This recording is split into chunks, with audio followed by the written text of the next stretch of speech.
Welcome back to another Swordmaster Publications presentation. My name is Ernie Lawrence. Today we're going to be studying Deuteronomy chapter 16. Today we're going to be looking again at the feast days. These feast days are uh, prominent fixtures within the Jewish community, within the Israelite nation, and we've seen it in Exodus, Leviticus, Numbers, and here in Deuteronomy. And it's everything that God has to say, everything that He has had written down in the Bible is important. But when God repeats things, we should really, really, really pay attention because there's some significance there. And of course, we've talked about this in the past, how these feast days just perfectly line up with what happened in the first century, as recorded with the sacrifice of Jesus, the first fruits on the first day of the week. There's some doubt if you want to argue with the people who keep the Sabbath day today. They try to argue that Jesus was resurrected on a Saturday, and the idea of the first fruits being on the first day of the week after the Passover just completely destroys that.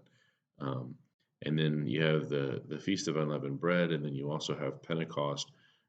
Just the way that those line up with um, the crucifixion, the resurrection, and Peter's first sermon after the resurrection is just flawless. And part of that is just evidence that the Bible is from a divine source. When you talk to people about there's no evidence for God, there's no evidence for God, the perfect evidence for God is the Bible itself. Not because the Bible just makes the claim that there's a God, but that the Bible is this work that no man could possibly have constructed. Certainly not the number of authors over the 1600 years that the Bible was written. It's just amazing how it all comes together. Its predictive power, its precision, and its flawlessness. So, anyway, I'm not going to go back over all of that as we go through the details here, but I am going to highlight the specifics of the verses as we go through. But I won't be making those connections for the fourth time, um, other than what I've already said today. So let's get started. Deuteronomy chapter 16, verse 1. Observe the month of Abib, it's later called Nisan, and keep the Passover unto Jehovah your God. For in the month of Abib, that Jehovah your God brought you forth out of Egypt by night. So this Abib or this Nisan is the first month of the year for the Israelite nation because this is the month that they began as a nation. And again, God talks about bringing them out of Egypt, and He talks about um, how that is correlating to bringing them out of bondage, and that typifies us coming out of sin and serving sin. And of course, when they cross the Red Sea, they go down into the water and they come up a new nation on the other side, just as when we go into the waters of baptism, our old person is destroyed and we come up a new creature freed from sin in that moment, according to places like Romans chapter 6, verses 16 through 18. Um, and so he says, because I brought you out of Egypt in the month of Abib, therefore you will sacrifice the Passover unto Jehovah your God of the flock and the herd in the place which Jehovah shall choose to place his name there. We talked about that. That's Jerusalem. They're about to go in and conquer. Not going to spend a lot of time before they get to the place that God's going to show them because they have to start doing all of these sacrifices once they go into the land. And so it's very important that they get to Jerusalem and have that place that God's going to show them so that they can follow these commands once they get settled in. Um, and of course, these commands don't take effect. A lot of them don't take effect.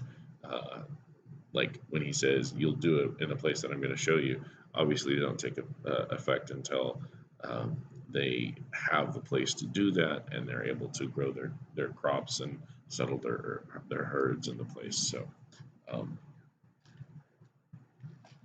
it says, "You shall eat no leavened bread with it. 7 days shall you eat unleavened bread therewith, even the bread of affliction. For you came forth out of the land of Egypt in haste, that you may remember the day when you came forth out of the land of Egypt all the days of your life." Right? So they're going to eat unleavened bread. They have to eat it for a week. And it represented them leaving Egypt after the Passover, after the uh, Lord came over and passed over the houses with the blood on the mantle or on the doorpost or whatever, and then they fled and they went to the Red Sea. This is what that Feast of Unleavened Bread represents. It's their time of affliction, um, and they're to remember it all the days of their life. So for the next 1,500 years, they're supposed to be keeping this feast to remind them coming, of God bringing them out of bondage and sin, typifying us coming out of our own sin, our own servitude to sin. And there shall be no leavened bread seen within all your coasts for 7 days, neither shall there be anything of the flesh which you sacrifice the first day at even remain all night until morning. So he reminds them, when you sacrifice the Passover, you eat it, and then anything that's left over before the dawn comes, you burn it up and destroy it. You may not sacrifice the Passover within any of your gates, which Jehovah your God has given you. In other words, don't do it in your own cities. You have to bring it to, and he says in verse 6, but at the place which Jehovah your God shall choose to place his name in, there you shall sacrifice the Passover at even, at the going down of the sun, at the season that came forth out of Egypt. Remember, Jesus was crucified around that time period. He died at like right before the sunset. They had to quickly get him down off the cross so they could bury him. So they weren't doing work on their high Sabbath related to the Feast of Unleavened Bread. Okay, and then you shall roast and eat it in the place which Jehovah your God shall choose, and you shall turn in the morning and go into your tents. So that night they're supposed to eat it, and in the morning they go into their tents, and there's rest. There's this time period where they aren't doing anything because they stayed up all night. And then he says, 6 days you shall eat unleavened bread. On the seventh day shall be a solemn assembly to Jehovah your God, and you shall do no work therein. Again, those are those feast day Sabbaths where they're not supposed to work on the first day and on the seventh day. And then he comes to the Feast of Weeks, which we call Pentecost. 7 weeks you shall number unto you. Begin to number the 7 weeks from such time as you begin to put the sickle to the corn. So that's again talking about the first fruits there. The first fruits was that first Sunday that followed the Passover. And you shall keep the Feast of Weeks unto Jehovah your God with a tribute of a free will offering. There's that idea of free will. It's throughout the books of Moses. It's a concept that's taught throughout the Bible. Men have free will. Anybody teaches otherwise, they're just contradicting explicit scripture. But you'll bring a free will offering of your hand, which you shall give unto Jehovah your God, according as Jehovah your God has blessed you. Now, think about this. When we get to places like 1 Corinthians 10 and the other places where we're taught how to give, we give as an act of worship. Now, that doesn't mean that if there's a need, we can't supply money. If the church recognizes that there's some kind of need on Thursday and there's need for funds or whatever, God isn't going to say don't give. In fact, he talks about that explicitly. Don't do that. We talked about that in a couple of chapters ago. But the idea of giving as an act of worship is tied to the taking of the Lord's Supper in 1 Corinthians 16. When you come together on the first day of the week, why do we come together on the first day of the week? To partake of the Lord's Supper. So when you come together on the first day of the week, give as you have been prospered. Well, that's what we're reading right here. This free will offering is what you give as God has blessed you. And so it wasn't something where God told them an amount. It wasn't something that God demanded. He said it's a free will offering. You give it of your own free will. You give cheerfully. You give as God has blessed you. But that's what God is asking the Israelites to do. And again, it points forward to the act of worship that we do as Christians. which is to give our own free will offering as cheerful givers as God has prospered us. So it's interesting to see the connections here once again between the Old and the New Testament, because the New Testament draws on the Old and is built on the Old in a sense, even though the Old Testament no longer has any authority over us. Um, there's so much to learn from it, and a way to better understand what we do in the New Testament because of it. Verse 11, and you shall rejoice before Jehovah your God, you and your son and your daughter, your manservant and your maidservant, and the Levite that is within your gates, and the stranger and the fatherless and the widow that are among you, in the place which Jehovah your God has chosen to place his name there. So everybody's supposed to come to Jerusalem. Everybody, not just the family, but the family and the servants. The Levites got to show up there. Remember, the Levites are going to be in various towns throughout for the daily teachings, administrations, and whatever the priests were supposed to do. That they all had to come to Jerusalem where the high priest would be. And even the stranger, the sojourner that was among them. Now, this doesn't mean foreigners, the random people that were kind of passing through, but that idea of the stranger there is the sojourner, the one that had chosen to come and settle as part of Israel and become part of the Israelite nation through proselytization. Okay, so they're all supposed to come to Jerusalem and worship God for these feast days. And you will remember that you were a bondman in Egypt, and you shall observe and do these statutes. And then he comes to the last one. You shall observe the Feast of Tabernacles 7 days. After that you have gathered in your corn and your wine, and you shall rejoice in your feast, you and your son and your daughter, and your manservant and your maidservant, and the Levite and the stranger and the fatherless and the widow that are within your gates. 7 days shall you keep a solemn feast unto Jehovah your God in the place which Jehovah shall choose, because Jehovah your God shall bless you in all your increase and in all the works of your hands. Therefore you shall surely rejoice. Okay, so the Feast of Tabernacles, or the Feast of Tents, or the Feast of Booths, however it's called, what they'll do is they'll go in and they'll purify everything with water, um, and then they'll go through the tabernacle, later the temple, and they'll light a whole bunch of candles all over the place. And it's interesting because when you get into John chapter 7, um, Jesus goes to the temple and he's teaching there. And for the Feast of Tabernacles, or for the Feast of Tents, and he goes in and he says that if you thirst, I will give you the water of life. And so he draws on and makes a direct connection to the ceremonies that they do during the Feast of Tabernacles, and says this is the type. Now let me talk about the antitype, which is the water of life, which is the gospel, and says out of you will flow streams of living water. That's the preaching of the gospel. Okay, and what does the gospel do? The gospel purifies our hearts. The gospel message, when we listen to it and we engraft it, when we take it into ourselves, it saves our souls. James 1:21.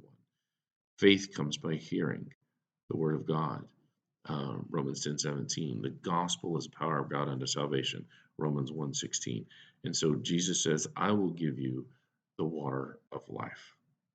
He's going to preach to them the gospel.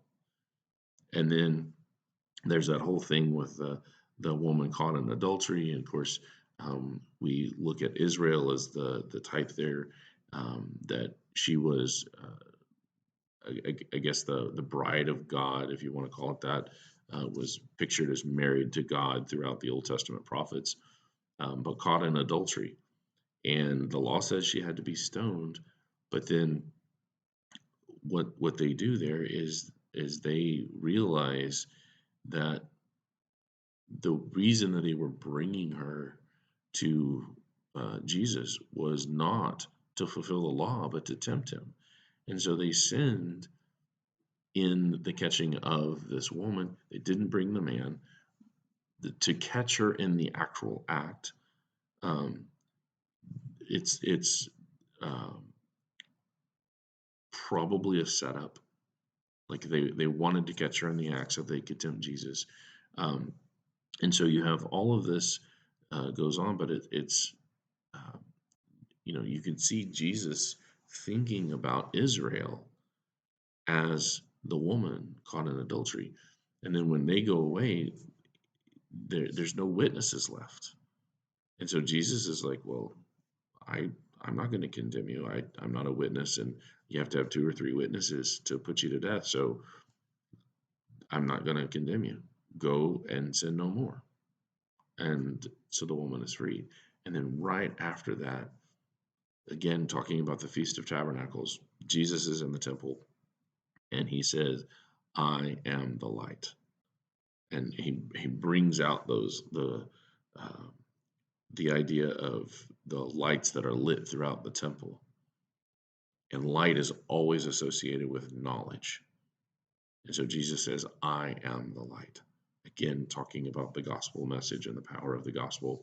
And so the Feast of Tabernacles, when which took place right after the Day of Atonement, the Day of Atonement um, was a solemn occasion. It was not a celebration. It was a remembrance of sin every year. But then after that was the Feast of Tabernacles. And so the Feast of Tabernacles was about um, celebrating all that God had done for them. And so Jesus is the antitype of this in that he was resurrected from the dead, and then all of the freedom and all of the blessings that God gives us in Christ is celebrated in that body, in that new temple that is the church. There's only one, there's only ever one. But when we have, when we talk about the type antitype, the Feast of Tabernacles, um, later the temple was built. That is a celebration of the blessings that are in Christ Jesus in the New Testament temple, which is the church. And that all comes together. Again, the way that the Old Testament and the New Testament harmonize is just beyond amazing. And it's evidence, again, of the existence of God and the power and majesty of God. Okay? So then we come down to verse 16. 3 times in the year shall all your males appear before Jehovah your God. Remember, all the males, all the firstborn males of everything were God's, but then he doesn't do human sacrifice, and so there was substitution in terms of sacrifice, but still all the males had to come and appear before Jehovah in the place which he shall choose, which is Jerusalem, in the feast of unleavened bread, in the feast of weeks, and in the feast of tabernacles. They shall not appear before Jehovah empty. In other words, they need to bring that sacrifice, that substitution sacrifice, for them. So all the males had to appear during those 3 things. Remember, Passover happens at the Feast of Unleavened Bread, so that it's all together. So all 4 of these events are required of the Israelites to remind them of what God had done for them, bringing them out of Egypt, bringing them out of bondage, making them a nation for the purpose of bringing Messiah into the world, connecting the types and the antitypes. Okay? Every man shall give as he is able, according to the blessing of Jehovah your God, which he has given you. And that covers the feast days. That covers these 4 celebrations. Now there's 3 other things that they were to remember.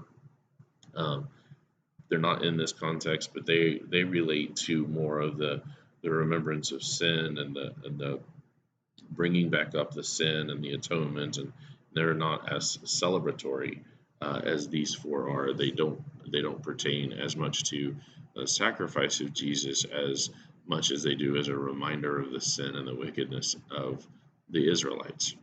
And so they're not brought up here, but he ends with this, is that every man is going to give as he is able according to how God has blessed them.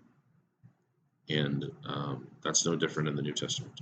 We do the same thing. God blesses us. God blesses us here in America beyond every other nation on the planet. Even as rough as things are right now, we're still blessed beyond every other nation. We should be giving beyond what everyone else is giving, not as a competition, but just as a thank you to God for the blessings that he has given us here. All right. And then kind of switches gears here in verses 18 through 22. It says, "Judges and officers shall you make within all your gates, which Jehovah your God has given you, throughout your tribes, and they shall judge the people with just judgment. You shall not wrest judgment, you shall not respect persons, neither take a gift, for a gift doth blind the eyes of the wise and pervert the words of the righteous." So he sets up these judges, and again, this is just a reminder. These rules have already been given, but Moses is giving this reminder right before they go into the land. This set of laws is for the people, where Leviticus was more for the priesthood, and then Exodus was kind of the precursor to the law as they were getting things set up. So this is expounding on that, providing the last bit of laws before they actually go into the land for the people to keep. Okay, and he sets up these judges, these officers, these chiefs over the tribes, these princes, and he tells them, "You're going to judge with just judgment. You're not gonna do it unjustly. You're not going to do it according to appearance. You're not going to do it with bias. You're not going to take bribes. You're not going to wrest the law." Paul talks about wresting the scriptures. I think Peter talks about that, wresting the scriptures to their own destruction.